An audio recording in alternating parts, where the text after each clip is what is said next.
Samsul, keluarkan bakatmu, ayo.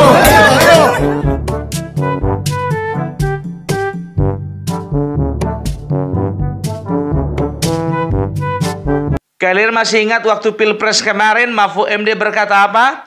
Adalah dosa besar bagi bangsa ini membiarkan seorang mama-mama melahirkan dan membesarkan anak-anak yang tak beretika. Yang dimaksudnya adalah Gibran. Kau tengok dulu ke sini Mahfud. Kau tengok dulu ke sini.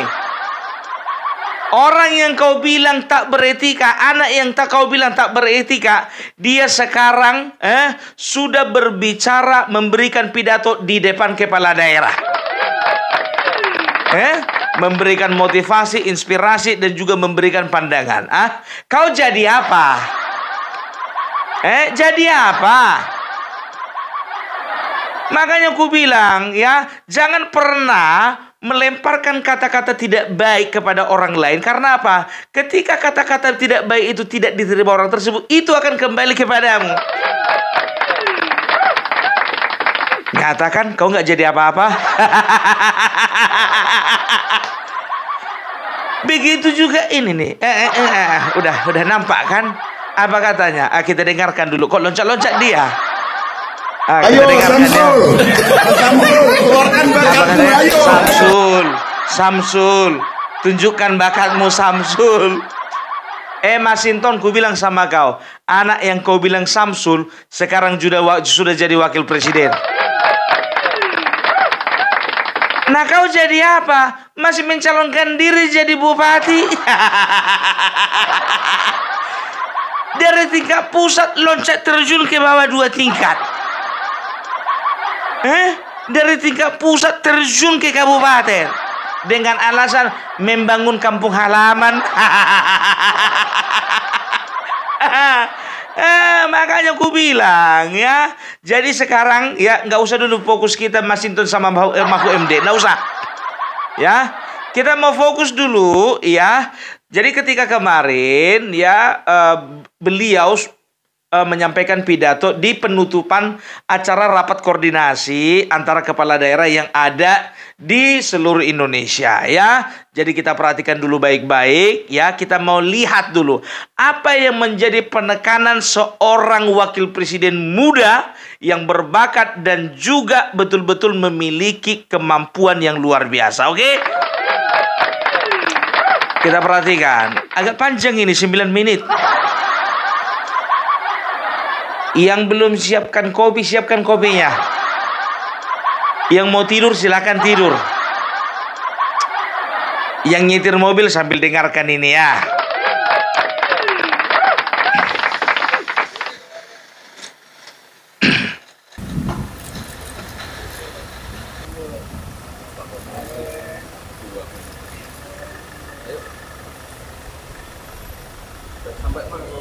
Tadi pagi-pagi ada satu panel lagi, mohon dengan sangat kiranya kemudian bisa membangun tempat duduknya agar dan kami ucapkan selamat datang kepada Wakil Presiden Republik Indonesia Bapak Gibran Rakabuming. Kita berikan aplaus Bapak Ibu sekalian.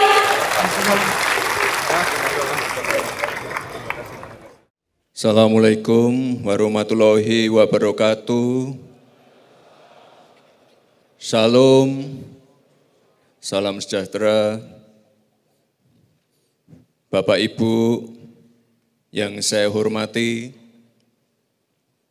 sebelum kita tutup rakor pada sore hari ini, saya ingin mempertegas pentingnya sinergi antara pemerintah pusat dan pemerintah daerah. Bapak Ibu yang ada di depan saya ini adalah orang-orang terpilih untuk mengelola negara sebesar Indonesia.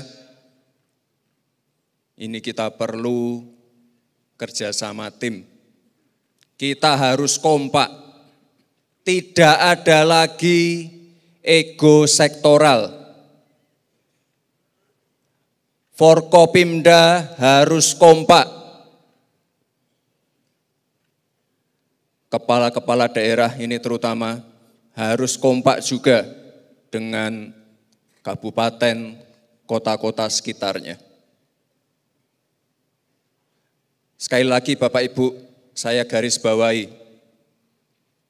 tidak ada visi lain selain visi Bapak Presiden Prabowo.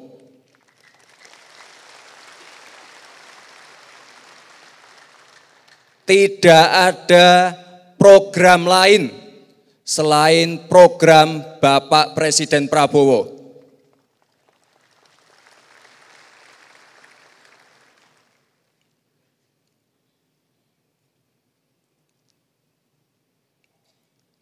Ini mungkin Pak Mendagri, mungkin tahun depan ini rakornya kita geser aja ke Akmil Magelang.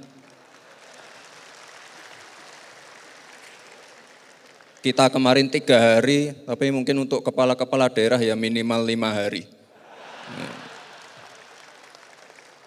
Penting ini Bapak Ibu, sekali lagi, biar semuanya sinergi, satu visi, satu misi untuk Indonesia emas. Bapak Ibu yang saya hormati, dalam kesempatan ini saya juga ingin memberikan apresiasi kepada daerah-daerah yang memberikan perubahan signifikan dan juga pertumbuhan ekonomi di daerah-daerahnya. Coba ditampilkan. Nah, ini ada untuk pertumbuhan ekonomi ya.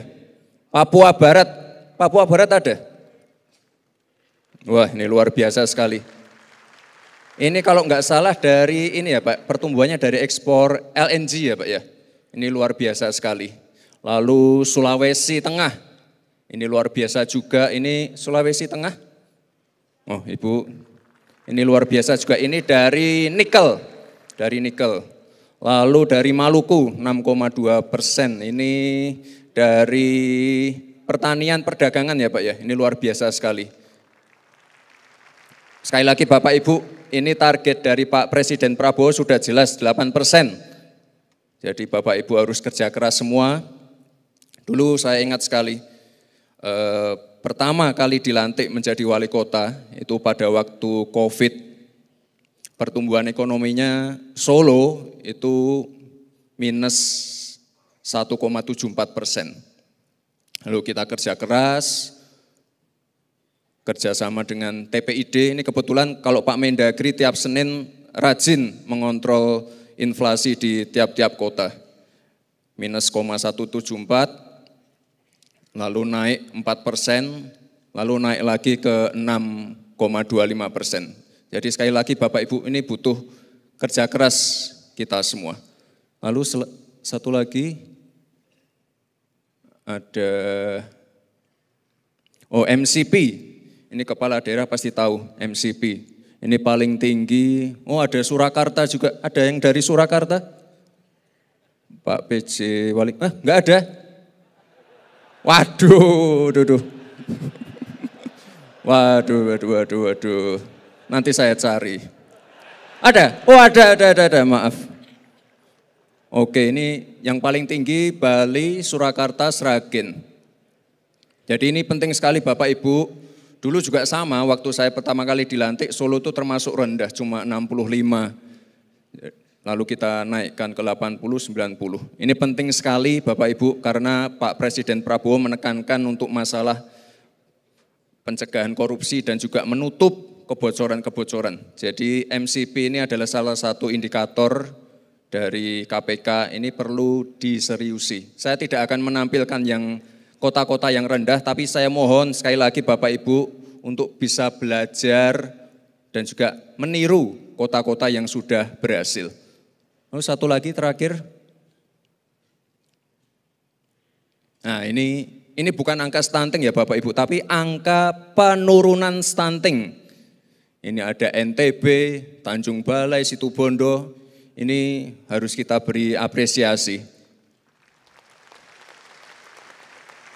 Bapak Presiden Prabowo sudah menegaskan berkali-kali pentingnya program makan siang gratis. sudah ada beberapa sekolah yang saya kunjungi. Kemarin terakhir saya uji coba di Palangkara ya. Pak Gubernur mungkin ada ya? Oh ada Pak Gubernur. Jadi kita coba uji coba di Palangkaraya dan saya kira ini tanggapan dari orang tua murid, guru, komite sekolah ini luar biasa sekali. Jadi saya minta tolong semua Bapak Ibu yang hadir di sini untuk mendukung program ini. Ini program yang sangat ditunggu-tunggu. Bahkan sebelum saya dilantik, itu tiap hari orang nagih. Kapan makan siang gratis mas? Kapan makan siang gratis mas? Jadi sekali lagi Bapak Ibu, ini mohon kerjasamanya semua yang ada di sini untuk mensukseskan program ini. Pak Presiden Prabowo berkali-kali mengatakan program makan siang gratis ini sangat-sangat strategis. Ini petani lokal, ibu-ibu PKK, ibu-ibu rumah tangga, semuanya akan terlibat dalam program ini. Itu, ada lagi. Terakhir ya. Itu saja dari saya, Bapak Ibu semua, selamat bekerja. Dan sekali lagi, jika kita ingin pertumbuhan ekonomi naik sesuai target dari Pak Presiden, kuncinya adalah kebijakan yang langsung menyentuh masyarakat dan juga anggaran yang tepat sasaran. Sekali lagi Bapak Ibu, terima kasih. Wassalamualaikum warahmatullahi wabarakatuh. Waalaikumsalam warahmatullahi wabarakatuh. Tepuk tangan dulu kita. Ya. Wiki apik tenan iki anake sapa iki? Iki mesti wong tuwene iki duwe tata krama sing apik. Keren. Kalau misalnya ini dibilang anake Amin Rais aku ora percaya. Aku ora percaya. Anake Anies Baswedan aku ora percaya. Apalagi anake April Harun aku ora percaya. Tapi kalau iki modeli anak Bapak Joko Widodo, wis keren. Ini yang dicari-cari selama ini. Ya, coba kapan lagi kita punya wakil presiden yang energik, yang tidak duduk diam di bangku.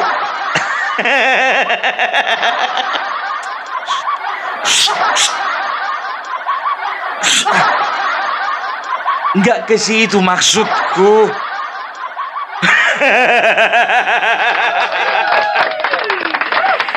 Ya maksudnya kalau bisa kita perhatikan, wakil presiden yang sekarang sepertinya menunjukkan tanda-tanda lebih produktif daripada wakil presiden yang dulu. Tapi gimana pun juga kita harus hormati. Bagaimanapun juga wakil presiden yang dulu adalah wakil presiden yang berjasa untuk bangsa ini. Iya. Jadi gimana pun juga kita harus punya tata krama untuk menghargai. Ya kalaupun beliau tidak bisa seproduktif Gibran ya karena memang faktor usia. Kan begitu ya. Jadi inilah yang dibilang anak yang tidak punya tata krama. Dan juga anak yang merupakan haram konstitusi. Dan juga yang dikatakan si Samsul. Jadi sudah terbukti kan. Siapa yang tidak beretika dan siapakah Samsul yang sebenarnya. Dan siapakah belimbing sayur yang sebenarnya? Belimbing sayur sudah beralih dan sudah terbang dilempar ke daerah Sumatera. Nikmatilah hari-harimu di situ ya belimbing sayur. Mudah-mudahan kau menang. Tapi kalau lawanmu menang jangan kau bilang kalah. Jangan malu-malukan mama ya. Iya mah bilang. Berjuang di sana berjuang. Ya. Ingat itu, jangan ada demo. Kalau kalah jangan nangis. Sama siapa pun ngomong belimbing sayur. Tahu enggak kalian? Ku bilang sama kalian, ini agak serius dulu ya. Jadi Gibran ya, Coba kalian perhatikan, beliau itu memberikan memberikan pidato ya di penutupan rapat koordinasi kepala-kepala daerah. Tahu enggak kalian, siapa yang harusnya memberikan pidato di forum tersebut? Bapak Prabowo. Ya. Tapi Bapak Prabowo memberikan kepercayaan kepada wakilnya untuk memberikan pidato di rapat koordinasi kepala-kepala daerah. Ya, ku bilang sama kalian, itu jatahnya Bapak Prabowo. Kenapa bilang? Namanya kepala daerah. Kepala daerah itu, masing-masing itu kan langsung di bawah presiden. Kan begitu, ya. Tapi di bawah Kementerian Dalam Negeri, kan begitu. Harusnya Bapak Prabowo di situ presiden. Tapi Bapak Prabowo memberikan kepercayaan kepada Bapak Gibran ya untuk memberikan pidato. Karena apa? Dia ingin membuktikan dan menunjukkan kepada banyak orang bahwasanya Gibran itu memperoleh kepercayaan penuh dari Bapak Prabowo. Tidak seperti yang dikatakan Refli Harun. Dan tidak dikatakan seperti elit-elit PDIP. Bahwasanya sebetulnya Bapak Prabowo itu tidak suka wakilnya itu si Gibran. Itulah kata si Dokter Tiba. Ya, yang mengatakan bahwasanya masih ada kemungkinan Anies Baswedan menggantikan Gibran Raka Buming Raka. Ide ke lapek mima bereng-bereng tapi ima tiup-tiup. Jadi bikin apa aja gitu. Coba bayangkan kalian ya. Apa enggak tantrum Anies Baswedan? Kepengin juga dia pidato kayak gini. Makanya gue bilang, jujur aja gue bilang sama kalian ya. Yang melihat pidato itu kalau kayak kita senang ya kan. Tapi kalau Anies Baswedan ya, setelah itu elit-elit PDIP sakit hati. Perhatikan kalian lah dulu di situ kepala daerah. Kan nggak semuanya dari Partai Kim. Ada juga itu dari PDIP. Kalau orang-orang itu yang benci sama dia, ya nggak bisa ngomong apa-apa. Paling menggerutu dalam hati. Bilangnya aja lah, bilang musi itu. Suka-suka mula sih itu. Ya kan, itu dia. Itu yang pertama. Baru yang kedua, ya jujur aja gue bilang sama kalian, ini kan mereka ini kan udah mau pilkada. Ini sebagian-sebagian yang masam mukanya, yang mukanya muka kuda, ini rata-rata yang nggak kepilih lagi nih. Nggak ada kemungkinan terpilih lagi. Udah di ujung periode. Makanya nggak semua menyambut gembira. Coba kalian tengok tadi pas disorot. Yang kebanyakan senyum itu bapak-bapak dari kepolisian dan juga bapak-bapak yang ada dari dari tentara, kan begitu. Nah, coba kalian lihat tengok tadi itu para kepala daerah yang berbaju coklat itu. Nggak semuanya senyum. Karena mereka sadar waktunya sebentar lagi.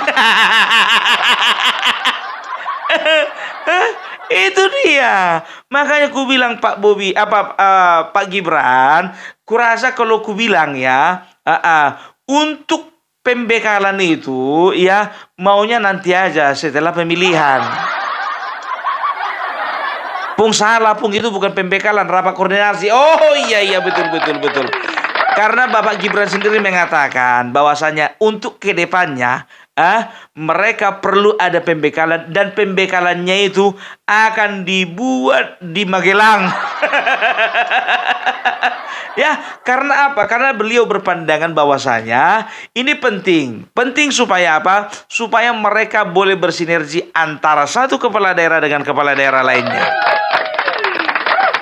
Itu dia, ya. Dan tahu tidak kalian apa penekanan berikutnya? Beliau katakan bahwasanya ingat, yang ada hanyalah visi Bapak Prabowo, bukan visi kalian. Itu yang ku tambah-tambahnya itu. Bukan juga visi ketua umum kalian. Sebentar dulu Pak Gibran. Perasaanku semua ketua umum udah gabung di Kim. Cuman satu yang belum Pak. Iya kan? Atau bukan visi dari pribadi kalian.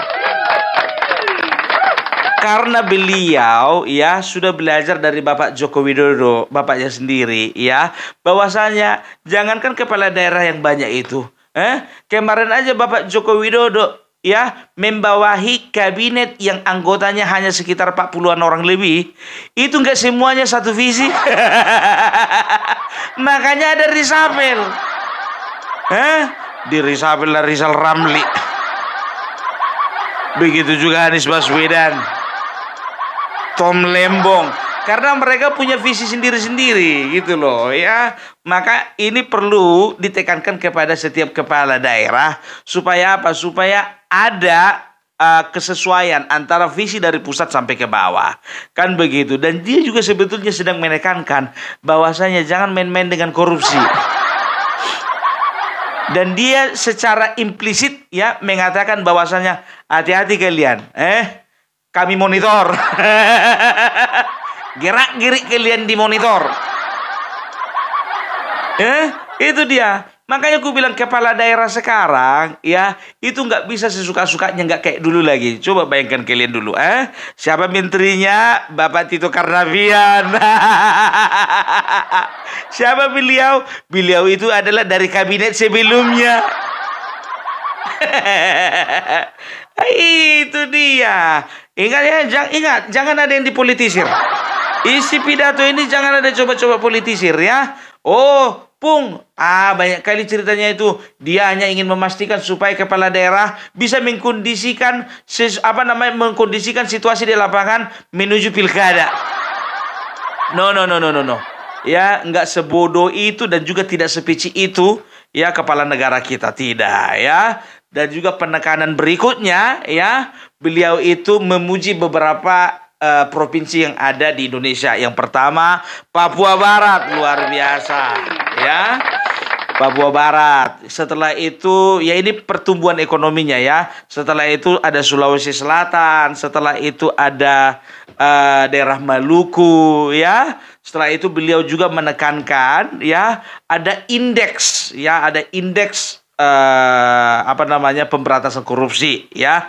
Jadi yang agak naik katanya itu Surakarta, Bali, Situbondo dan lain sebagainya. Situbondo enggak, ada beberapa daerah lainnya ya. Jadi beliau itu makanya aku bilang ya, sampai yang indeks prestasinya pun juga rendah ya mengenai pemberantasan korupsi, beliau tidak memperlihatkannya dan tidak menyebutkannya di dalam forum. Itu artinya apa? Inilah yang menandakan beliau ini punya etika. Tidak seperti yang dibilang orang PDIP nggak punya etika. Ya nggak, bagi mereka nggak punya etika. Karena apa? Karena Bapak Gibran di tengah jalan meninggalkan mereka. Bagi mereka dia nggak beretika. Tapi bagi kita ini adalah generasi muda yang paling beretika. Ya itu dia. Terus apa lagi mengenai stunting? Oh ya, jadi di situ juga ada beberapa kepala daerah yang mengatakan bahwasanya ada peningkatan kualitas kesehatan sehingga menyebabkan turunnya angka stunting. Seperti Tanjung Balai, Situbondo dan juga daerah mana ya lupa aku ya. Jadi kalau aku katakan ini menjadi perhatian pemerintah bahwasanya kalau misalnya anak-anak mengalami stunting itu adalah tanda bahwasanya negara tersebut masih bergumul di dalam kemiskinan. Iya, itu dia, negara makmur nggak mungkin ada stunting kan begitu. Nah, bicara tentang stunting, ini ada korelasinya dengan makan siang bergizi gratis. Ya. Makanya Bapak Prabowo selalu menekankan siapa yang tidak setuju dengan makan siang gratis keluar. Ya, jangan ada di kabinet saya ya. Jadi artinya setiap kementerian yang bersinergi atau yang ada relasinya dengan program makan siang bergizi gratis ini memang harus memastikan bahwasannya mereka harus mempersiapkan segala sesuatunya dengan baik. Karena memang bukannya bilang apa, ya coba bayangkan kalian, India saja ya, yang kalau kita lihat videonya makanannya itu di pinggir jalan sering bunyi-bunyi klakson. Yang kadang-kadang kebanyakan bawangnya daripada isinya. Yang toppingnya kebanyakan bawang, cabai rawit, paprika, bawang, cabai rawit, paprika. Awak aja pun nggak selera makan, ya kan begitu. Sedangkan negara India pun juga melakukan program makan siang gratis. Makanya sekarang ya kualitas manusianya di India itu sekarang luar biasa di Asia. Ya sudah hampir menyamai China ya. Sehingga makanya kita bisa lihat bagaimana India boleh memproduksi barang-barang ya, memproduksi banyak hal sama seperti negara China. Dan Indonesia bisa dikatakan kita optimis Indonesia lebih besar lagi daripada negara India. Itu dia, mak kayak cale aja wah ya kan. Kok banyakan apanya pun, banyakan orasinya pun. Nggak seru ah. Ya coba bayangkan kalian, ya kan, sama kayak apanya itu, apa namanya, Bupati Indramayu kemarin itu yang dikritisi sama lawannya, ya kan. Bu, rumah ibu, dari rumah ibu ada 5 rumah lagi menderita stunting, Bu. Masa ibu nggak peka dengan keadaan di sekeliling ibu? Ya, jadi apa artinya kepala daerah diharapkan ya bisa lebih peka terhadap kondisi masyarakatnya. Ya, itu dia ya. Setelah itu apa lagi ya? Apalagi namanya itu, oh iya ya, jadi setelah itu Bapak Gibran juga menekankan supaya setiap kepala daerah ya itu forum komunikasi pimpinan daerah boleh bersinergi semakin baik lagi. Itu dia ya. Jadi contohnya antara bupati dengan dandim dengan juga apa namanya Koramil ya dan Ramil itu sama-sama boleh bersinergi. Begitu juga kalau misalnya gubernur, setelah itu Pangdam dan juga